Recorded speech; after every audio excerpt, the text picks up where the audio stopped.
بسم اللہ الرحمن الرحیم۔ ناظرین، نومبر کو علامہ محمد اقبال سے خاص نسبت، اور نہ صرف پاکستان بلکہ دنیا بھر میں اقبال کی یاد میں اقبال کی فکر کو سمجھنے کے لیے پروگرام کیے جا رہے ہیں۔ پاکستان کی واحد میگا یونیورسٹی علامہ اقبال سے موسوم علامہ اقبال اوپن یونیورسٹی اور اس کے اسٹوڈیوز سے میں ڈاکٹر عبدالباسط مجاہد آپ کی خدمت میں حاضر۔ آج ہم اقبال کے حوالے سے یہ جاننے کی کوشش کریں گے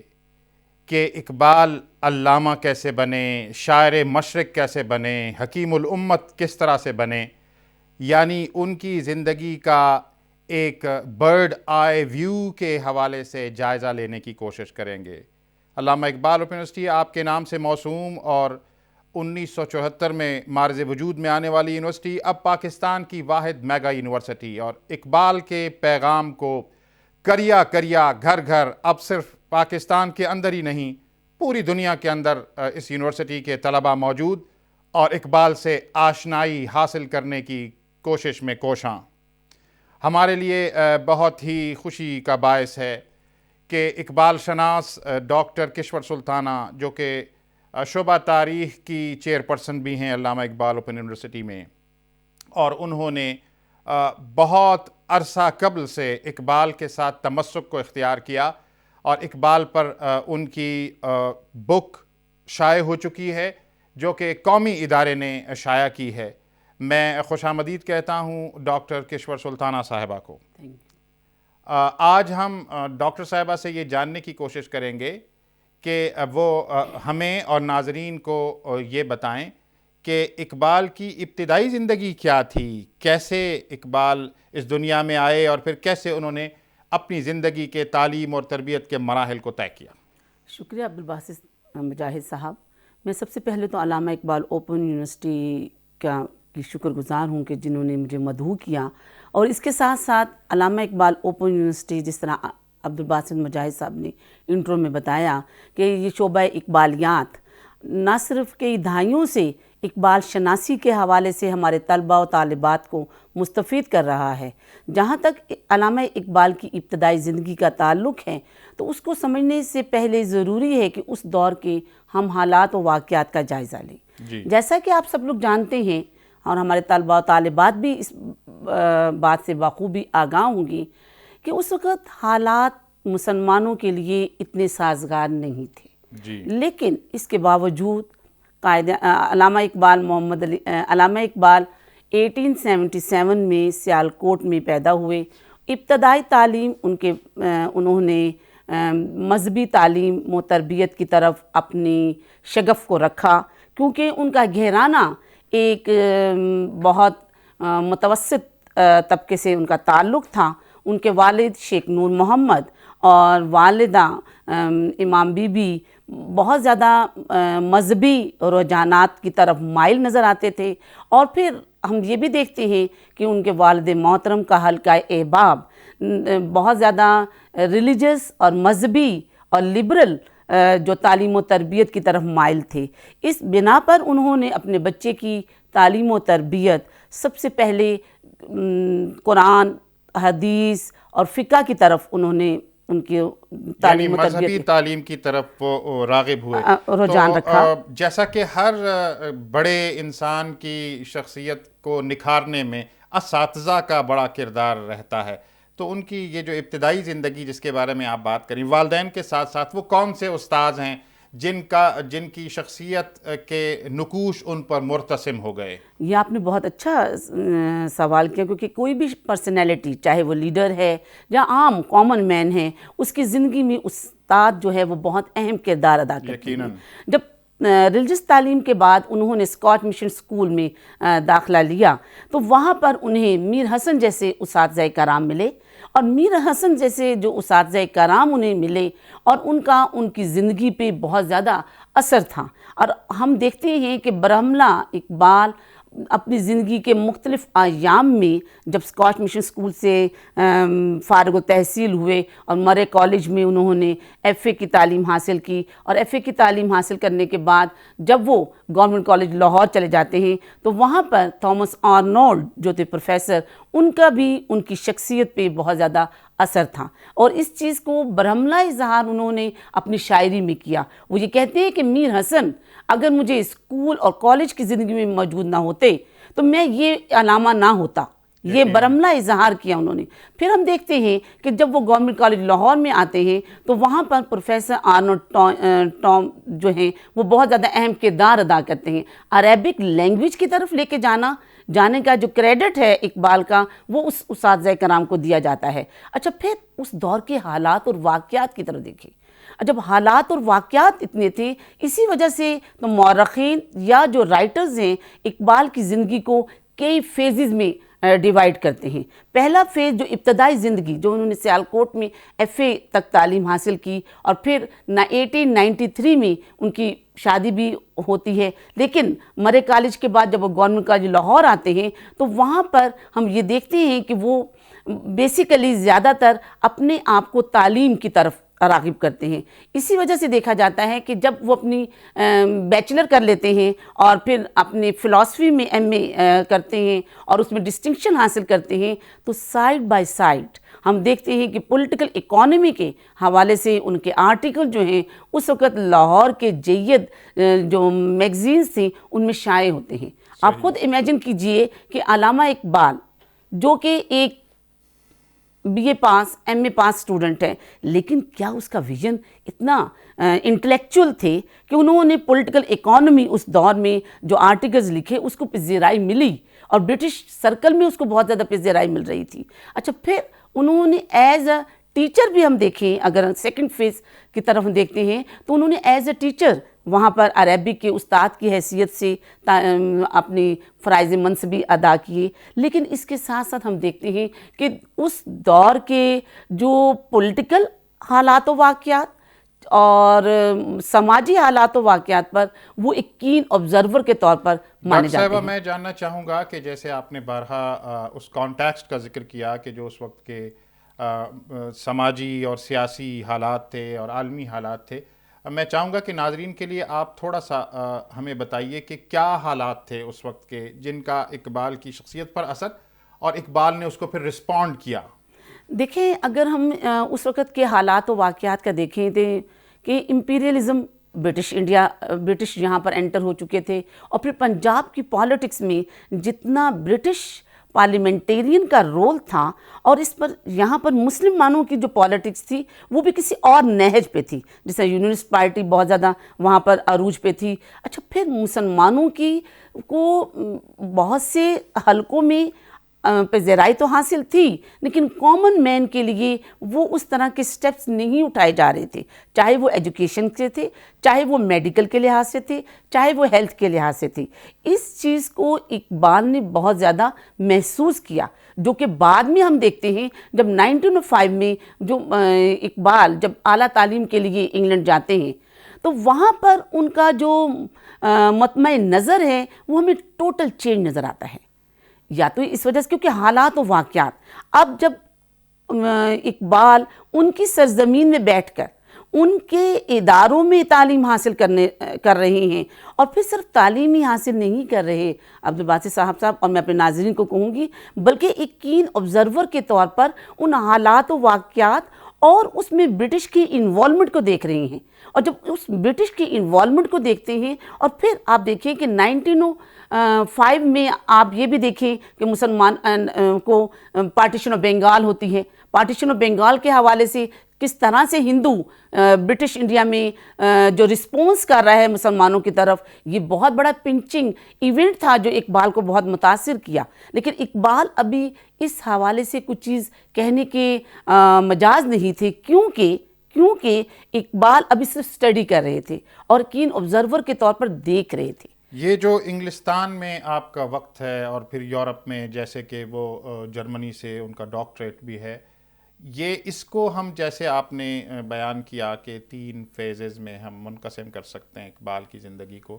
تو یہ آیا یہ دوسرا فیز ہی چل رہا ہے، اور اس فیز کے ان کی شاعری اور ان کی نثر پر کیا اثرات آپ سمجھتی ہیں کہ ہوئے ان کے قیام یورپ کے؟ دیکھیے، قیام یورپ کے دوران ظاہر ہے as a student Heidelberg university میں بھی انہوں نے اپنی پی ایچ ڈی 1907 میں کی، اور 1908 میں ان کا وہ جو تھیسس تھا وہ پبلش ہو جاتا ہے۔ اس کے ساتھ ساتھ اگر ہم دیکھیں تو ایز اے اسٹوڈنٹ برٹش میں بھی انہوں نے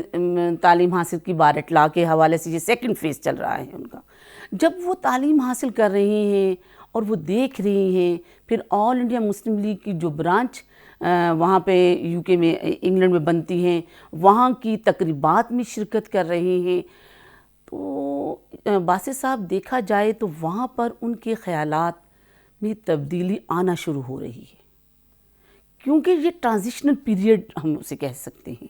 1907 8 9 اچھا پھر 1909 میں جب برٹش گورنمنٹ سیپریٹ الیکٹوریٹ کا رائٹ دے دیتی ہے مسلمانوں کو، منٹو مارلے ریفارمز کے ذریعے، میں آپ کو یہ بتاؤں کہ اقبال نے اپنے آپ کو بہت ریلیکس کیا، کیونکہ اس سے پہلے اگر ان کی شاعری کو دیکھا جائے تو وہ یونائٹڈ انڈیا کی بات کرتے ہیں۔ اچھا، یونائٹڈ انڈیا کی جب بات کرتے ہیں تو یونائٹڈ انڈیا کی بات کرتے کرتے وہ اسلام کی طرف چلے جاتے ہیں۔ اسی وجہ سے اگر ان کی قیام انگلستان کی شاعری کو دیکھا جائے تو اس میں ہمیں دو فیکٹرز بہت نمایاں نظر آتے ہیں۔ ایک تو یونائٹڈ انڈیا کی جب بات کرتے ہیں، دوسرا اسلام کی۔ اسلام کا نقطۂ نظر ان کے تو تھرو آؤٹ لائف میں ہم دیکھ سکتے ہیں، لیکن یہاں پر انہیں اسلام کو ڈیپلی اسٹڈی کرنے کا موقع ملتا ہے۔ فار ایگزامپل باسا میں یہ بتاؤں کہ وہاں پر ایک آرٹیکل، جب آپ وہ قیام انگلستان میں ہیں، وہاں پہ ایک آرٹیکل پبلش ہوتا ہے ہمارے کیلیفیٹ کے حوالے سے، خلفائے راشدین کے حوالے، جس میں تھوڑی سی مسکنسیپشن کے حوالے سے اقبال نے، میں آپ کو بتاؤں، فوراً رسپانس دیا، اور رسپانس نہیں دیا بلکہ اس کے جواب میں اسی میگزین میں آرٹیکل بھی چھاپا۔ That is a real contribution towards the Islamic thought, ہم یہ کہہ سکتے ہیں۔ کشور صاحبہ، میں آپ سے یہ جاننا چاہوں گا کہ جو تاریخ کے طلباء اس بات سے آگاہ ہیں کہ ایک کمپوزٹ نیشنلزم ہے اور ایک مسلم نیشنلزم ہے، تو میں چاہوں گا کہ آپ یہ بتائیے کہ یعنی ہندوستانی یا کمپوزٹ جو نیشنلزم ہے اس سے مسلم نیشنلزم کی طرف جو آمد ہے، جس کی طرف آپ ابھی اشارہ بھی کر رہی تھیں، وہ کیسا ہے، اور ہم کیسے دونوں کو کمپیئر کر سکتے ہیں؟ وہ ترانہ ہندی ہو، پھر ترانہ ملی ہو، یہ اس کے بارے میں چاہوں گا کہ آپ ناظرین کو کچھ آگاہ کریں۔ یہ بہت اچھا آپ نے، اور اس حوالے سے بہت سی کتابیں بھی لکھی جا چکی ہیں اقبال پر۔ جب اقبال 1908 میں واپس آتے ہیں یہاں پر اور اپنے آپ کو اس نیشنلزم سے مسلم نیشنلزم کی طرف لاتے ہیں، لیکن اس سے پہلے تھوڑا سا دیکھنے کی ضرورت ہے کہ جو میں نے ذکر کیا پہلے کہ ٹرانزیشنل پیریڈ ہے اقبال کی لائف میں، جن میں 1911 میں بالکنز وارز ہو رہی ہیں، پھر ان کی شاعری کو دیکھیں، شکوہ جواب شکوہ، یہ کتابیں آ رہی ہیں ان کی۔ اچھا، وہ شاعری دیکھیں اور اس کے بعد کی آپ شاعری دیکھیں، دیٹ از ٹوٹلی ڈفرینٹ۔ کیوں؟ سوال یہاں ہمارے ناظرین کے، ہمارے طلبہ طالبات کے ذہنوں میں بھی یہ آتا ہوگا، کیونکہ حالات اور واقعات، جب being a student of history, جب میں ٹائم اینڈ اسپیس کی بات کروں گی تو مجھے ٹائم کو تو دیکھا، لیکن جب اسپیس اس وقت ایسی تھی کہ جب سیپریٹ الیکٹوریٹ کی بات ہو رہی ہے، 1911 میں بلکنز واز ہو رہی ہیں، یہاں پر 1913 میں لبرل جو لیڈرشپ ہے مسلم پالیٹکس میں انٹر ہو رہی ہے، ہندوز کی بھی ہو رہی ہے، مسلمانوں کی بھی ہو رہی ہے، لیکن دونوں لبرل پالیٹکس کے درمیان اقبال ان کو دیکھ رہے ہیں، اور جب واپس آتے ہیں یہاں پر ایک اور ٹرننگ پوائنٹ آ جاتا ہے اقبال کی زندگی میں۔ واپس جب آتے ہیں تو گورنمنٹ کالج میں اپنی سروس شروع کرتے ہیں، لیکن 2.5 سال 2.5 ایئرز میں ہی انہوں نے ریالائز کر لیا، یہ دیکھیں علامہ بننے میں ان کا جو کس طریقے سے وہ گزرے، انہوں نے یہ ریالائز کر لیا کہ unless and until میں اگر گورنمنٹ سرونٹ میں رہوں گا، سروس میں رہوں گا، تو میں اپنی جو انر سیلف ہے، جو میں ان ایونٹس کے حوالے سے جو فیل کر رہا ہوں، اس کو میں ایکسپریس نہیں کر سکتا، اور یہ اس کا برملا اظہار وہ خود کرتے ہیں۔ میں نے اپنی کتاب میں بھی یہ تذکرہ کیا، محمد احمد خان نے بھی اپنی، حمزہ فاروقی نے بھی اپنی کتابوں میں یہ ذکر کیا، اور زندہ رود میں بھی یہ ذکر ہے۔ خود اقبال کہتے ہیں کہ میں اپنی انر فیلنگز کو ان ایونٹس کے حوالے سے کچھ ایکسپریس نہیں کر سکتا، کیونکہ میں بے بس ہوں، جس کی بنیاد پر ہم دیکھتے ہیں کہ وہ ریزائن کرتے ہیں. اور اس کے بعد ان کی جو شاعری ہے، شکوہ، جواب شکوہ، اچھا پھر اس کے بعد جو ان کی شاعری کو دیکھیں، آپ دیکھیں رموز بے خودی، پیام مشرق، یہ کلام دونوں میں زمین آسمان کا فرق ہے جو ان پیریڈز میں آ رہا ہے. مزاج بدلتا ہوا محسوس ہوتا ہے. مزاج اس لیے بدلتا ہوا نظر آ رہا ہے کہ ایونٹس تو آ رہی ہیں، اور آپ کو یہ میں بتاؤں کہ ابھی اسی وجہ سے وہ اپنے آپ کو ایز اے شاعر، ایز اے پوئٹ اس کو انٹروڈیوس کراتے ہیں ان پیریڈز میں، unless and until 1925 تک، اور ایون کہ موسٹ آف دا ہسٹورینز یہ بھی کہتے ہیں 1923 تک. کیوں؟ کیونکہ وہ خود کہتے ہیں کہ میں جو چیز شاعری کے ذریعے ایکسپریس کر سکتا ہوں وہ میں کسی اور طریقے سے نہیں کر سکتا. کشور صاحبہ، میں آپ سے یہ بھی جاننے کی کوشش کروں گا کہ جو قائد اعظم محمد علی جناح اور حکیم الامت علامہ محمد اقبال کی جو کرسپانڈنس ہے، اور اس کرسپانڈنس کے نتیجے میں جو گویا اقبال قائد اعظم کو ان کی بازیافت کرتے ہیں اور یہ سمجھتے ہیں کہ یہ جو اس کے دوران آپ 1930 کے جو خطبہ الہ آباد ہے اس پر بھی کچھ روشنی ڈالیے تاکہ ہم بات کو آگے سمیٹنے کی طرف آگے بڑھیں. باسط صاحب، آپ نے بہت دو سوالوں میں بہت زیادہ عرصے کو، لیکن کوئی بات نہیں. 1930 میں جو اقبال نے خطبہ دیا، موسٹ آف دا ہسٹورینز تو یہ کہتے ہیں اور رائٹرز یہ کہتے ہیں، دیکھیے قائد اعظم ایک ویژنری لیڈر ہونے کے ساتھ ساتھ ایک کانسٹیٹیوشنلسٹ مین بھی تھے. کیا اقبال کو قائد اعظم نے جب اس سیشن میں پریزیڈنٹ بنایا، کیا میں اور آپ یہ سوچ سکتے ہیں کہ انہوں نے سوچا اور کر دیا؟ نو. بہت سے پرائمری سورسز اس بات کی گواہی دے رہے ہیں کہ قائد اعظم نے اقبال کو آل انڈیا مسلم لیگ کے جو سیشن میں کہا کہ لیڈ کیا جائے گا، نیکسٹ سیشن کو اقبال کریں گے، وہ سوچ سمجھ کر بات کی تھی. یہ کل پرسوں ہی میں ایک ڈاکومنٹ دیکھ رہی تھی پرائمری، اور میں اس پہ ایک آرٹیکل بھی لکھ رہی ہوں کہ بھی اقبال اور قائد اعظم، ہم تو سمجھتے ہیں کہ 1937، 36 اور 37 میں جو کورسپونڈنس ہوتی ہے. اچھا 1930 میں جو خطبہ دیتے ہیں، اگر اوریجنل خطبہ دیکھا جائے تو 32-33 پیجز کا ہے. کیا صرف وہ ایک ہی کوٹیشن ہے کہ ان مسلم میجورٹی ایریاز کو اکٹھے کر کے ود ان انڈیا اور ود آؤٹ برٹش انڈیا اس کو ایملگیمنٹ؟ نو. اگر اس کا سٹارٹ دیکھیں آپ، دیکھیں ہم مسلم نیشنلزم کی تو بات کرتے ہیں کہ مسلمانوں کی طرف آئے، لیکن مسلم نیشنلزم ان کے ذہن میں کیسے آیا؟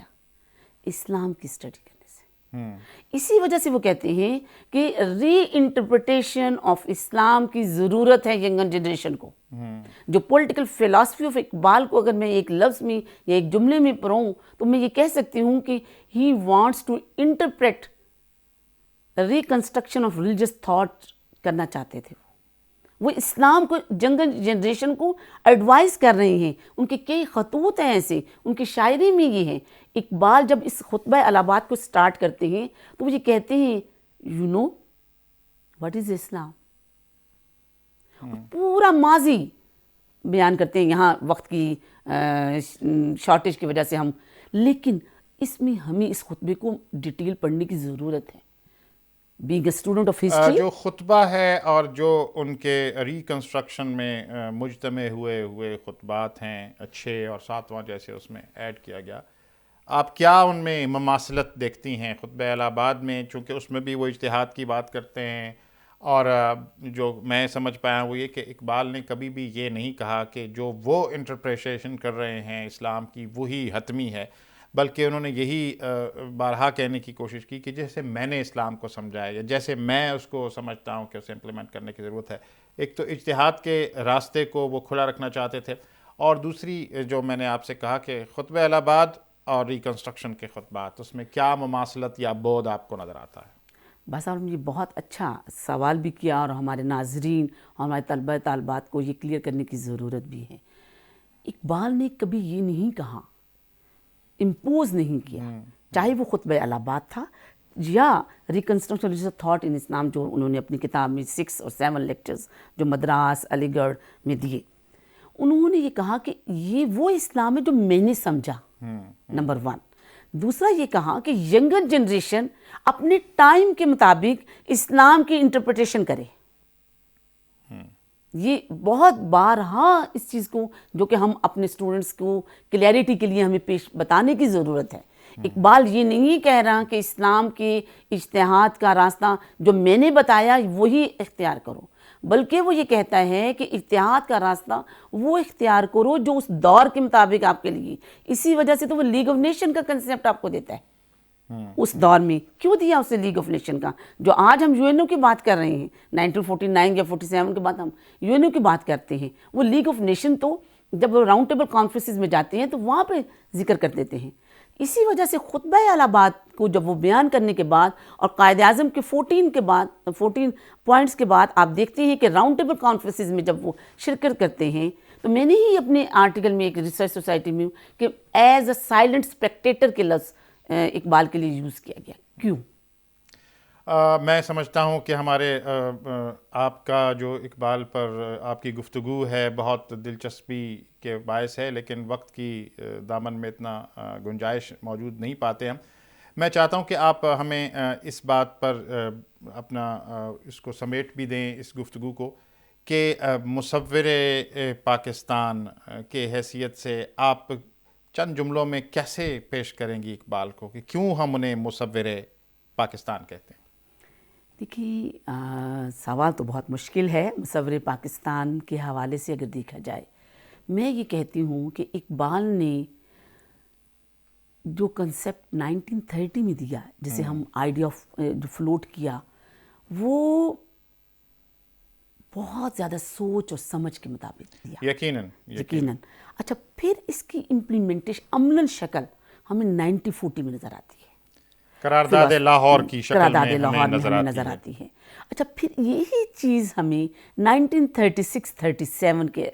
جو خطوط ہیں اقبال اور جناح کے درمیان، آپ ان خطوط کو اگر دیکھیں، میں جو مصور پاکستان کی، تو آپ کو دونوں کی ریلیشن شپ اور مصور پاکستان کہ صرف آئیڈیا فلوٹ نہیں کیا گیا،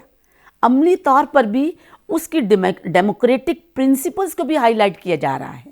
اور بعد میں آپ دیکھیں اسی مصور پاکستان کو بیس بناتے ہوئے قائد اعظم نے ہمیں پاکستان دیا. جی بہت شکریہ ڈاکٹر کشور سلطانہ صاحبہ. مختصر سے وقت میں بہت سی باتوں کی طرف آپ نے نشاندہی کی. آج میں آپ ہم سب جس پاکستان کے اندر موجود ہیں ایک آزاد شہری کی حیثیت سے، اس میں اقبال کے تصور اور قائد کی جد و جہد، ان دونوں کا یہ گویا ایک کمبینیشن ہے. اور اقبال کے یوں بھی ہم شکر گزار ہیں کہ انہوں نے امت کے اندر بیداری کی لہر پیدا کی، اور آج پوری امت مسلمہ اس بات کو